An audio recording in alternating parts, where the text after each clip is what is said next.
right, let me see if I can share my screen. Today is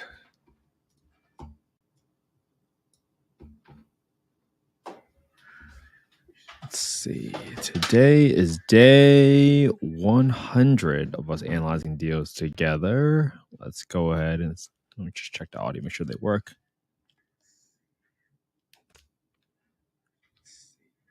All right, so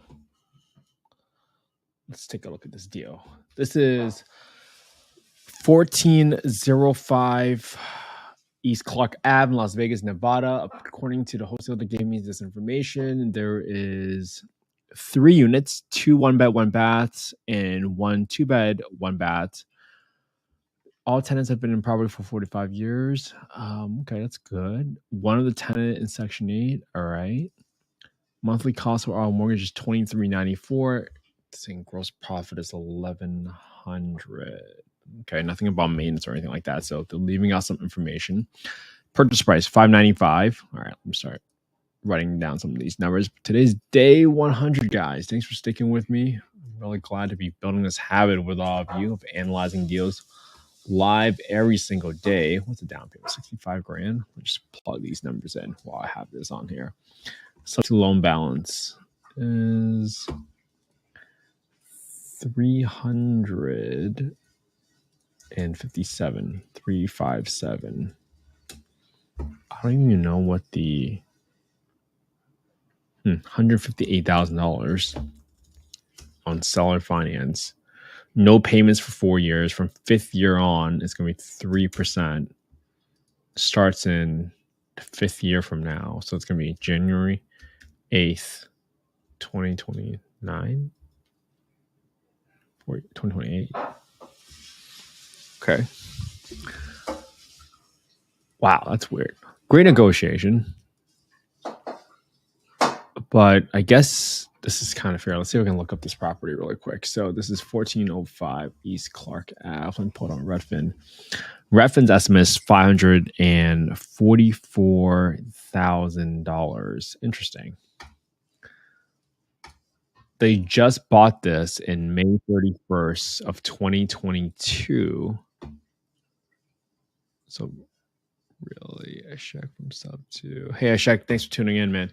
So we have this deal. Let's see, 1405. What we're going to do first here is we're going to go through and do a street view really quick. And what I'm doing here is just trying to gauge the general neighborhood of this area. Let's see. Big desert here, but this is an apartment building right here. Let's see if I get some reviews on the neighborhood really quick. Let's see. Where am I? 14th and Clark. Apartments, Palm Garden. So I like to do this whenever I'm trying to gauge a neighborhood, because if there's a small apartment here and this house is really, really close to it, and you don't know this area very well, I'm going to go to topapp.com after this. But you're going to get some very iffy things. Like, hey, some places people have good feedback. Some people says, be aware of this location. Very dangerous and risky. Interesting. Not a safe place to live since management has changed. So these are just some items that I'm looking for to get some better context of what's going on. We're searching around the area, decided to stop by. Man, there's some mixed reviews here. Quiet, major remodels were done on outside apartments and inside, close to 99 cents. Quiet place to live. Item 0. It was disgusting for about a week. Man, all right. So this is like a iffy neighborhood based on some of the reviews from a nearby apartment building. That doesn't necessarily mean like it's the truth, but let's just try to get the crime score for this area to kind of verify what we've been seeing over here. This way, tophalf.com. Sign in right here. Okay, there we go. Now it's letting me sign in. Boom. Plug in 1405 East Clark Ave, Las Vegas, Nevada. 8901. Let's go to the neighborhood section and get the crime score. You see that the crime score was 125. Okay, it's definitely above national average. So this is kind of one of the things that is jumping out at me based off of the qualitative data that I've been able to get by looking at other surrounding multifamily apartment buildings to get a gauge of the neighborhood. They said some areas were not safe, and then this is kind of corroborating what's going on here with the crime score for the zip code specifically. So something for you to pay attention to and for you to keep in mind in case you are thinking about this deal. All right, so now we have that. Let's go ahead and take a quick look at the photos for this property. Andy, good to see you, man. All right, let's go ahead and look at some photos. It looks pretty renovated for the most part. It doesn't look like a bad property. I mean, I'm assuming you probably don't have to do too much renovations on this property. Yeah, maybe you had to replace the flooring at some point, but maybe I'll just set aside some money to paint the place, if anything. 1671. All right. So next thing we want to do is we want to get the fair market rents. And we're going to do that by going to HUD FMR, looking up the FY 2024 FMRs like we've normally been doing. We're going to go to Nevada, and we are in Clark County here. In Clark County, we'll look up the zip code, 89101. Oops, 89101. You get the rents for a 1-bed and 2-bed.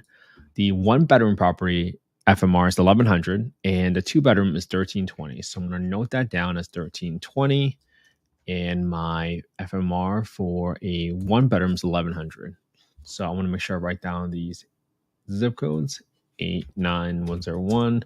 That's a 2-bed, and then I'm going to write the rents for a 1-bed. Okay, the reason I'm doing this is so that my partners can see how I get these rents. So I'm going to get the market rents next for a 1-bedroom and a 2-bedroom next. All right. Let's go to affordablehousing.com and want to grab the market rents. Market rent estimator, 1405 East Clark Ave. First thing we're going to do is get the rents for a 1-bedroom in this area. What do we have? So for 25 units within a 0.28 mile radius, the average market rent is 1,004. 1297, 1355, 1350. Okay, that's 0.28. So that's a pretty close radius, especially considering that there's some multifamily nearby. So that kind of makes sense that it's such a small radius and you're able to get such density or some market data for this area. For 2 bedrooms is 1205. All right, 1205. Again, this is 0.22 mile radius, so relatively high confidence here. 1366, 1596, and 1597. All right, so let's go ahead and plug in some numbers here. For this property, we're first going to go through the rehab calculator, and I'm going to assume that the water heater is working because there's tenants in there, so I'm not going to replace that. I might put in some money for termite issues or just for pest control, just in case there are any issues with the neighborhood. I'm assuming everything else looks fine. I'm going to set aside $3 a square foot to paint the place at 1671 square foot. 1671. Again, I'm going line item by line item, but all I'm doing right now is just setting aside some money so that, hey, in case I think this is the deal, I have a general gauge of what the rehab might be. Doesn't necessarily mean this is the rehab or this is the rent for sure by any means. Okay. Now we have some numbers from the property. They're saying they're already getting 1095, 1,000, and 1,400. Equals 1095 plus 1,000 plus 1,400. Now, those are above market rents from what the housing authority is giving us. The 1-bedroom makes sense because 1,004. So the max I can get is 1,100. So even if I bump that up to 1,100, it's only a $100 difference. But I'm getting that extra amount of money because my FMR for a 2-bed should be 1,320 because that's my ceiling rent according to HUD. Now I'm getting 1,400, so that pretty much kind of averages off with what you saw from that 1,100 delta difference between 1,000 to 1,100, and this is 1,400, which is higher than the 1,320. So I'm just going to leave the rent as is, 1095 plus 1,000 plus 1,400. Great. I'll leave the rent as is. Then my monthly cost for the mortgage is $2,394. $2,394. So I'm just going to do 23.94, and you see that right now it's calculating the principal and a loan and interest amount. It doesn't matter. All I'm doing right now is just using the same mortgage that they're adding or providing me with.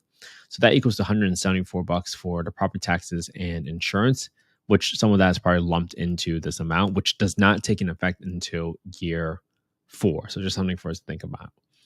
Now, I'm going to set aside 10% for the maintenance. I'm going to do 10% for property management, just because you're in a slightly worse neighborhood based on the reviews I've seen so far. So I'm going to assume that it's going to take a higher compensation to get somebody to be incentivized to go out there. When you're in rougher neighborhoods, typically you might have a harder time getting somebody out there. And now, so what I have right here, I got $65,000 for my entry fee on this property. I got $14,875 for my closing cost. And I got $9,600 for my reserves. This is going to cash flow me net $192 a month, $34.95, $34.95. That's a net of $192, and that's a 2.6% cash on cash return. So for me, this is not a deal, even though you have relatively good terms. But here's why all the thoughts are going through my head, because I don't know this area well, and I could very much be wrong. After I set aside some money, this is why it's so important for you to set aside money for maintenance, because something is going to have to get repaired. This is why you got to set aside money for property management, because I don't want to be managing this one property and taking up my time when I could be going off and doing other things and expanding my portfolio. And I'm going to set aside 5% for a vacancy, because someone eventually moves out of the property, and you're going to have a vacant unit, and you're going to have the turnover, and you're going to have to renovate it. So there is going to be some expenses here. So in this scenario, I really don't believe this is a deal. Now, you see how they advertise gross profit? Well, chances are they're just taking the rent and subtract the mortgage. But it's unrealistic to expect that you will not have any repairs on a property over time, because the roof, the HVAC, the water heater, a toilet will get clogged. Eventually, at some point, some way, one way or another, something's going to break and you're going to have to replace it. So all that money is not true money in your pocket. You have to set aside money every single month to take into account for expenses that's going to come up. So this is my thought process behind why I do not think it's a deal. One is the numbers don't make sense, because I'm typically looking for at least 15% cash on cash return. Number two, I read some reviews on the neighborhood, and it doesn't look like a really, really attractive neighborhood. Even the street really might look okay. It looks like a working class neighborhood. But if you see some reviews in an apartment building that's right across the street and they're saying it's a sketchy neighborhood, at least drive by and take a look at it before you pull the trigger. That would be at least a small recommendation. But for me, this is not a deal. And it probably will be more problems than anything. So for me, this is not a deal for me. I hope this was helpful for everybody. This is day 100. I originally committed to doing 100 days in a row of analyzing deals live. And now I've built those habits. I think I'm just going to keep on going. But if there's like a specific type of property, I know we've done a good mix of on-market properties, sometimes even multifamily properties. Sometimes we've done creative finance, including subject to and seller finance deals. Give me some feedback in the comments so that I know what's been most helpful to everybody, because I do want to keep underwriting every day, because I built this habit up now. But I want to make sure I'm underwriting the deals that make the most sense to you. It's tougher to underwrite very large multifamily deals on these everyday lives because of a couple items. Usually, any legitimate deal will probably have an NDA, a non-disclosure agreement. And I will not be able to underwrite those deals live, unfortunately, because I don't want to violate any NDAs. I could look at some deals that are on other websites that are publicly listed and available, but those are usually not deals. So is it really worth the time? Let me know in the comments on what you guys all want to prefer. If you guys want to look at more on-market deals where we have gone through much more different scenarios, like one of the ones that we did during Christmas in Detroit, we probably went through about 8 scenarios on what terms would make it a deal, what interest rate, what down payment, what purchase price would make it a deal. Was that helpful? I don't know. Let me know. Give me some feedback so I can understand what else do I want to focus on going forward for all of you. My goal and hope is that you all copy me. I know sometimes it's very hard for us to think about what is it that we want to do or what the next step is. It's very hard to do that. Well, if you give me some feedback and I can help decide what level do I want to take in terms of level granularity and what types of deals you guys want to look at, I can cater to all of you and think about it a little bit more. I know it's super hard to think about how to take the next step. And for me, the implied work of getting deals is underwriting deals. For every 100 deals that someone buys, chances are their team probably has looked at 500, 1,000 deals. This is the implied work. This is the non-sexy part about real estate that no one ever really talks about. Now, obviously, this is not investment advice. I'm not soliciting any investments. My goal with this is just simply show you and document what I'm doing every single day on a daily basis, showing you the side of real estate that not a lot of people talk about. But most importantly, I hope you guys can copy the same property I analyzed today using the same spreadsheet and put it on your own YouTube channel, because that will give you two benefits. One is when a partner asks you, why do you think this is a deal? You can go to them and say, well, I know this is a deal because I looked at the past 100 deals and they were all not deals. Another reason and benefit for you is that you will create an undeniable track history for yourself to give yourself the confidence to pull the trigger on a deal in the future. Because I was so scared when I started because I didn't know what a deal even looked like. Would you know what a deal looked like if it came across your table and slapped you across the face? I would hope so. But that comes with practice. And the only way you get better is by underwriting every single day. So if you just do 18 minutes every single day, do it alongside with me. I would love to join you on your journey. You're probably going to be better at underwriting deals than 95% of America in a year from now. So thank you so much for being part of the live today. Leave some comments on what else you would like to understand. And most importantly, thank you so much for caring about affordable housing. If it wasn't for folks like you, I would have never had the home I grew up in. So thank you so much. I really, really appreciate it. And I love spending this time. I love the community that we're building. So we will be back here again tomorrow for day 101. Have an amazing day, everybody. I hope you guys spend some great quality time with your family and friends today. And we'll be back here again tomorrow. Have a good one.